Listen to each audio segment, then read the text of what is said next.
जय हिंद दोस्तों, मेरे चैनल डिफेंस डिस्कशन में आप सभी का स्वागत है। दोस्तों, कर्नल पुष्पिंदर बाठ आपको याद होंगे, वही कर्नल पुष्पिंदर जिनके साथ पंजाब की पटियाला पुलिस ने 13 मार्च को मारपीट की थी। कर्नल पुष्पिंदर सर के सर में हाथ में काफी ज्यादा चोटें आई थी, फ्रैक्चर हुआ था और उनके बेटे को भी काफी ज्यादा चोटें आई थी। अब इस पूरे मामले में एक बड़ी अहम अपडेट सामने आई है। दरअसल जैसा कि क्योंकि जब ये मारपीट हुई थी उसके बाद हमने लगातार इस मुद्दे को उठाया था और जब ये पूरी मामले की जांच जब एसआईटी को सौंपी गई थी तब भी हमारे यही सवाल थे कि क्या खाकी के खिलाफ जो है जांच करेगी, और जो हमारा शक था वो आज सही साबित हुआ, क्योंकि अब पंजाब हरियाणा हाई कोर्ट ने इस पूरे मामले को जो है सीबीआई को सौंपने का फैसला लिया है। इससे पहले पंजाब हरियाणा हाई कोर्ट ने चंडीगढ़ पुलिस की एसआईटी टीम को फटकार भी लगाई और यह भी कहा कि आप आरोपियों को बचाने की कोशिश कर रहे हैं, अभी तक क्यों किसी की गिरफ्तारी नहीं हुई है। तो पूरा मामला क्या है, डिटेल से एक बार फिर से हम पीछे चलेंगे। दरअसल 13 मार्च आपको याद होगा, पंजाब के पटियाला में एक ढाबे के ऊपर भारतीय सेना के सर्विंग कर्नल पुष्पिंदर बाठ के साथ जो है पंजाब पुलिस के 4 एसएचओ ने मिलकर मारपीट की और दावा है कि उनके साथ कुछ और लोग भी शामिल थे और ये मारपीट ढाबे पर की गई और ढाबे में लगे सीसीटीवी में तमाम वारदात रिकॉर्ड है।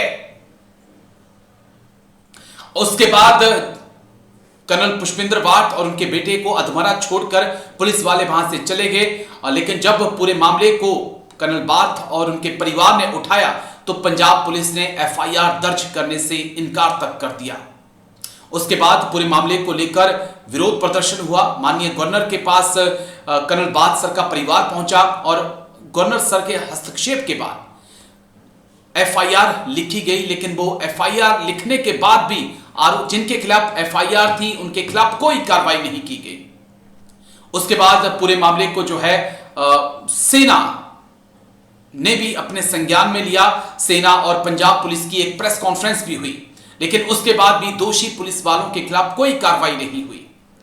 उसके बाद पूरे मामले को जो है पंजाब हरियाणा हाई कोर्ट में वहां पर जाकर परिवार की तरफ से न्याय की अपील की गई, कर्नल बाठ के परिवार की तरफ से, और उसके बाद पंजाब हरियाणा हाई कोर्ट ने जो है वो चंडीगढ़ पुलिस को कहा कि आप एसआईटी का गठन करें और इस पूरे मामले की जांच करें, लेकिन ध्यान रखें कि एसआईटी में कोई भी पंजाब कैडर का अधिकारी ना हो, क्योंकि वो जांच को प्रभावित कर सकता है। उससे पहले पंजाब पुलिस के द्वारा भी एक एसआईटी का गठन किया गया, लेकिन फिर पूरी जांच जो है वो ट्रांसफर की गई चंडीगढ़ पुलिस की एसआईटी को। लेकिन 3 महीने से ज्यादा वक्त गुजर जाने के बाद कोई एक्शन नहीं हुआ, कोई कार्रवाई नहीं हुई और कर्नल बाठ सर के परिवार ने तो यहां तक आरोप लगाया कि मामले को दबाने की कोशिश जो है, मामले को भटकाने की कोशिश जो है वो पुलिस कर रही है। और चंडीगढ़ पुलिस के ऊपर, चंडीगढ़ पुलिस की एसआईटी जिसके हेड थे एसपी मंजीत श्योरान सर जो कर रहे थे, उनके ऊपर भी आरोप लगाया कि पंजाब पुलिस लगातार प्रेशर बना रही है चंडीगढ़ पुलिस के ऊपर कि इस पूरे मामले को रफा दफा कर दिया जाए और तो और जो पीड़ित है उसे ही दोषी करार दे दिया जाए। और इसीलिए पंजाब हरियाणा हाई कोर्ट ने जो है एसपी मंजीत सिरोन को बुलाया था और आज जब वो हाई कोर्ट में पेश हुए तो उसके बाद कहा गया कि अब ये पूरे मामले की जांच सीबीआई करेगी, क्योंकि यहां से साफ तौर पे लगता है, दिखाई पड़ रहा है कि खाकी को बचाने की कोशिश कर रही है। बड़ा सवाल यही है कि क्या एक भारतीय सेना के सर्विंग कर्नल को न्याय मिल पाएगा? जो लोग इस देश के रक्षा के लिए, इस वतन की रक्षा के लिए अपनी जान कुर्बान करने में पीछे नहीं हटते, क्या उनको न्याय मिलेगा? क्योंकि लगातार कई ऐसे मामले सामने आ चुके हैं जहां पर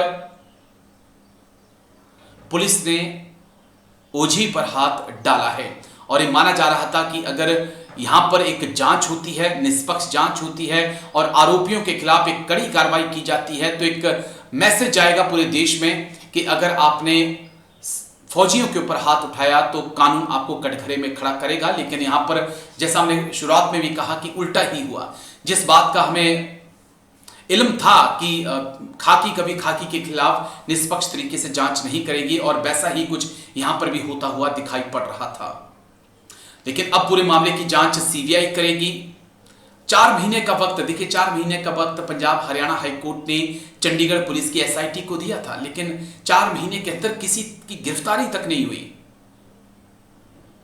इवन तक कि एक जो आरोपी था उसके खिलाफ अग्रिम जमानत की जो याचिका थी उसको भी कोर्ट ने खारिज कर दिया, उसके बाद भी उसकी गिरफ्तारी नहीं हुई। तो क्या कहा जा सकता है। लेकिन हमें न्यायपालिका से बहुत ज्यादा उम्मीदें हैं और हम उम्मीद करते हैं कि सीबीआई अपने हाथ में इस पूरे केस को लेगी और जल्द से जल्द दूध का दूध और पानी का पानी करेगी, और जो भी आरोपी हैं उन्हें कटघरे में खड़ा किया जाएगा। आप पूरे मामले को लेकर क्या कुछ सोचते हैं, अपनी राय जरूर दीजिएगा। Thank you. जय हिंद।